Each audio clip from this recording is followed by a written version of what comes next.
ជាបឋមសូមគោរពដល់អាយដាមប្រធានបដូវវេនសូមគោរពដល់អាយដាមឯកសម្អល់ជាទីគោរពសូមគោរពដល់អាយដាមប្រធានលេខាធិការជាទីគោរពនិងសូមគោរពដល់អាយដាមលោកជំទាវដែលមានវត្តមាននៅក្នុងកិច្ចប្រជុំនេះខ្ញុំបាទមួយខែកន្លងនេះខ្ញុំបានចុះសិក្សាហើយរឿងនេះខ្ញុំក៏ចង់ជំរាបជូនអាយដាមលោកជំទាវហើយក៏សូមគោរពរាយការណ៍ជូនសម្ដេចអគ្គមហាសេនាធិបតីនិងសម្ដេចតេជោឲ្យបានជាថានៅថ្ងៃទី25ខែកុម្ភៈយើងខ្ញុំបានទទួលការមិនសប្បាយចិត្តរបស់ប្រជាពលរដ្ឋដែល1195គ្រួសារមានភាពមិនសប្បាយចិត្តនៅខេត្តកំពង់ធំហើយពួកយើងក៏មិនទាន់បានចុះទៅដែរក៏ពីការជូនសម្ដេចថាពួកយើងបានសិក្សាស្វែងយល់ពីឯកសារគតិយុត្តនៃការកាត់ជ្រៀលហើយប្រធានប្រតិភូឧត្តមព្រំប្រសាពិគ្រោះដល់យោបល់គណៈបព្វសម្ពេចគ្រប់គ្រងទាំងស្រុងលើការការពារបឹងទន្លេសាបគឺជាឧត្តមប្រយោជន៍របស់ប្រទេសជាតិក៏តាមប្រសាសន៍របស់ឧត្តមបយុរដ្ឋមន្ត្រីសាយសំអល់ការពារដាច់ខាតនៅបឹងទន្លេសាបគណៈបព្វសម្ពេចយើងខ្ញុំប្រធានប្រតិភូយើងខ្ញុំសូមគ្រប់គ្រង 100% ហើយនឹងចូលរួមជាមួយនឹងរាជរដ្ឋាភិបាលលើការការពារនៅឧត្តមប្រយោជន៍ជាតិដ៏ធំមួយនេះជាពិសេសតំបន់បឹងទន្លេសាបនេះសូមគោរពជំរាបជូនដល់ដើមលោកជំទាវថាមុននឹងយើងខ្ញុំចុះទៅប្រតិភូយើងខ្ញុំក៏បានសួរនាំពីលក្ខខណ្ឌច្បាប់តើប្រតិភូយើងខ្ញុំអាចធ្វើអីបានខ្លះសម្រាប់រយៈពេលជាង1ឆ្នាំនេះអ្វីដែលយើងប្រតិភូយើងខ្ញុំបានយល់ដឹងពីក្របខ័ណ្ឌឧត្តមប្រសាពីរសំខាន់ទី1យកបញ្ហាអវិជ្ជមានរបស់មន្ត្រីមូលដ្ឋាននិងភាពមិនសប្បាយចិត្តរបស់ប្រជាពលរដ្ឋទី1ទី2ទៅសេទស្សនៈទានជូនសម្ដេចធិបតីនេះជាទូនាទីរបស់ឧត្តមប្រសា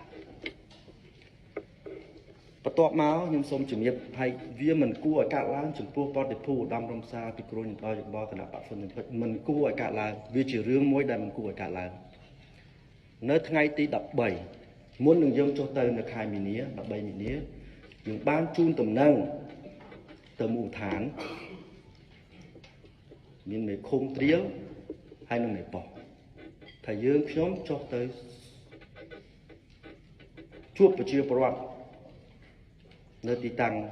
ផ្ទះអ្នកស្រីសុគន្ធាដែលជាតំណាងប្រជាពលរដ្ឋពួកយើងបានជូនដំណឹងហើយតែជាការយល់ច្រឡំមួយដ៏ធំចំពោះគណៈអភិបាលខេត្តកំពង់ធំលើរូបខ្ញុំដែលជាប្រធានបរិភូលោកក៏បានធ្វើសន្និសីទកាសែតថ្ងៃដែលខ្ញុំបានចុះទៅដែរហើយចោទប្រកាន់ខ្ញុំចំខ្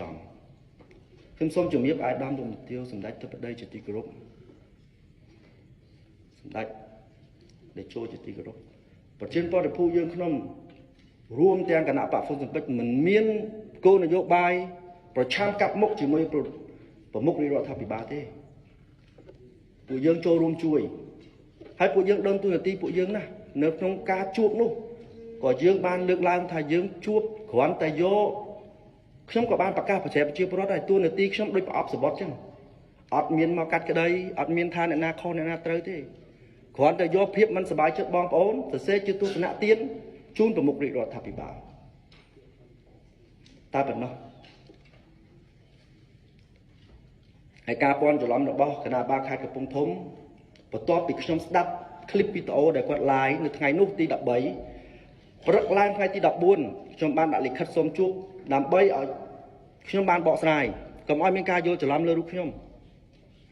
ដោយចាំរយៈពេលប្រហែលជា5ថ្ងៃមិនឃើញគាត់ក៏ហៅជួបខ្ញុំក៏ធ្វើលិខិតបំភ្លឺទៅគណៈអភិបាលខេត្តមួយទៀតថាខ្ញុំចុះទៅនេះគ្រាន់តែយកភាពមិនសប្បាយចិត្តរបស់ប្រជាពលរដ្ឋជូនប្រមុខរាជរដ្ឋាភិបាលតែប៉ុណ្ណោះអត់មានគោលបំណងអីផ្សេងទៅដោះស្រាយទៅអីជ្រៀតជ្រែកការងាររបស់គណៈអភិបាលខេត្តទេនេះកុំឲ្យមានការយកច្រឡំខ្ញុំឬក៏ទីមជាប្រតិភិបទេព្រោះខ្ញុំធ្វើទូនាទីនេះក្នុងក្របខ័ណ្ឌទីស្តីការគណៈរដ្ឋមន្ត្រីប្រមុខរាជរដ្ឋាភិបាលបានឲ្យខ្ញុំធ្វើតែប៉ុណ្ណឹងចុះជួបប្រជាពលរដ្ឋទៅសេទស្សនៈទានតែប៉ុណ្ណឹង ខ្ញុំសូមជំរាបលោកទាវអាយដាមជំទាវថាថ្ងៃនោះមានឡានពណ៌ខ្មៅមួយលួចស៊ី300ផ្លាកលេខ 2BC 7828កវ៉ែលអង្គប្រជុំខ្ញុំ2ដងការពិតមានឡាន3ហើយឡានបើតាមខ្ញុំសង្កេតថាឡានលួចស៊ី330នោះដេកចាំខ្ញុំ2យប់ហើយតាំងពីថ្ងៃខ្ញុំជូនតំណែងទៅមេឃុំហើយឡាននេះមិនដឹងថាមកការពារឬក៏មកអី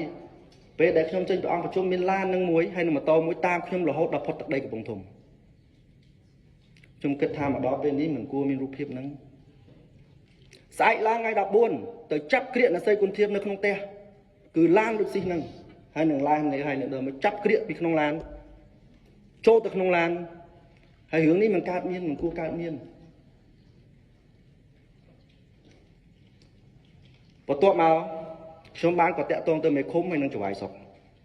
តើការខាត់ខ្លួននោះពីបទអីតើគាត់ខុសអីគាត់ខុសត្រូវ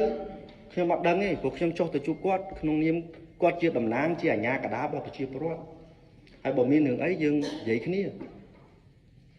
កុំឲ្យមានរូបភាពបន្ទាប់ពីប្រតិភូចុះទៅឬតែមានការចាប់ខាត់ខ្លួនចេះវាមហាសែនអាក្រក់មើល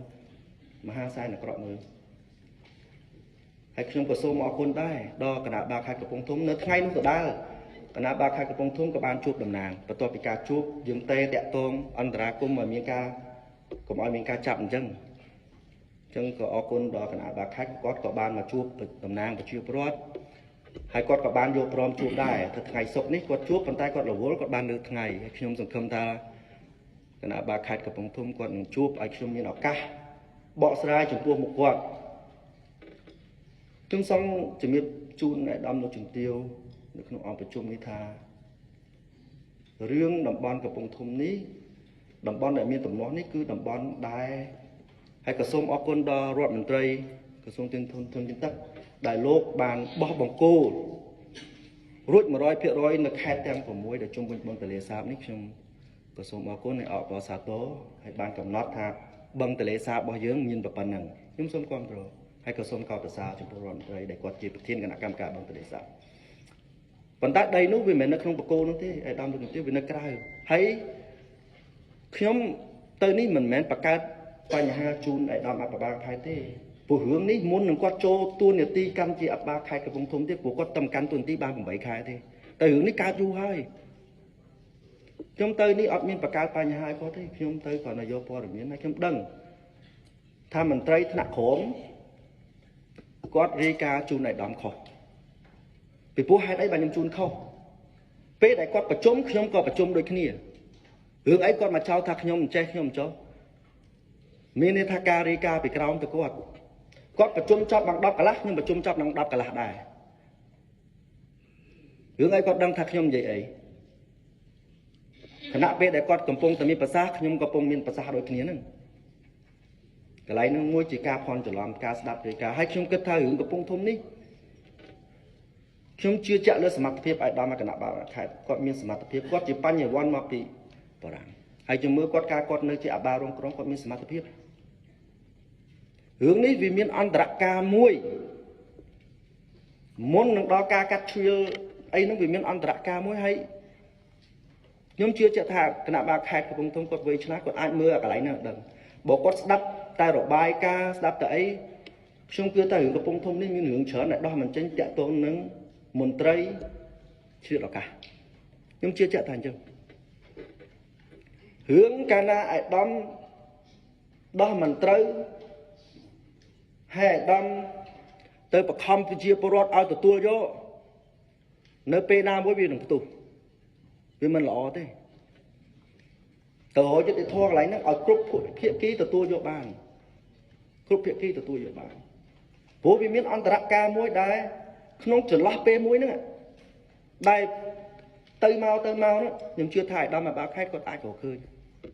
ហើយកន្លែងហ្នឹងដែលជារកយុត្តិធម៌គ្រប់ភាគីជូនប្រជាពលរដ្ឋហើយប្រជាពលរដ្ឋនេះទៀតសោតសូមសម្ដេចមេត្តាជាតាគ្នាអត់ចង់បានកាន់កាប់ជាកម្មសិទ្ធិទេគ្នាអត់មានដីស្រែនេះគ្រាន់តែចង់អាស្រ័យផលខ្ញុំបានទៅជួបលោកហើយលោកអត់ចង់បានជាកម្មសិទ្ធិទេព្រោះលោកចង់បានតែអាស្រ័យផលចិញ្ចឹមកាពះតែប៉ុណ្ណោះ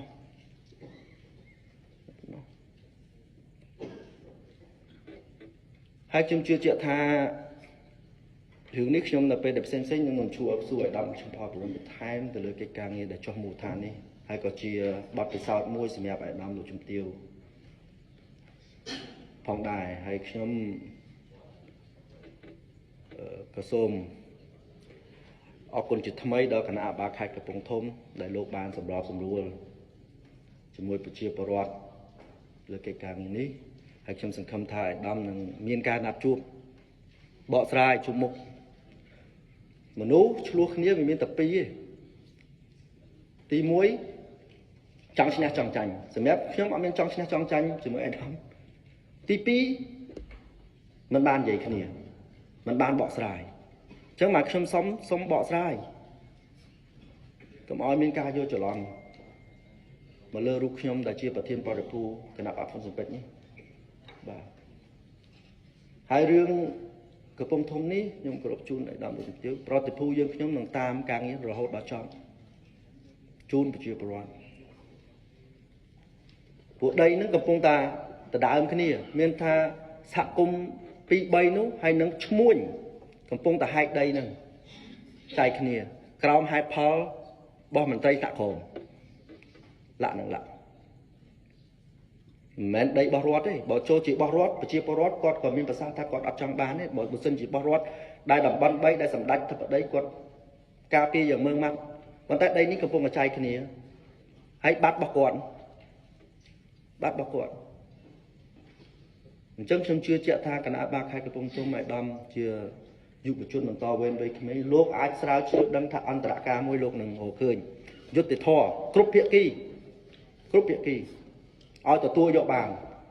ซกกระดมร่มมันนี่ผมเชื่อเจ้าทันจังไอ้สมัยยังชมหนึ่งเพื่อตัวสนาเตียนจูนสมัยทับได้เลยกิจการนี้muốnให้ประตอบไปบ้านชูบสมดัติบ้านชูบบาคายตรงทุ่มยังเซตุสนาตีนมวยเตี้ยจูนโลกจูนสมดัติจึงจะชมมันชอบ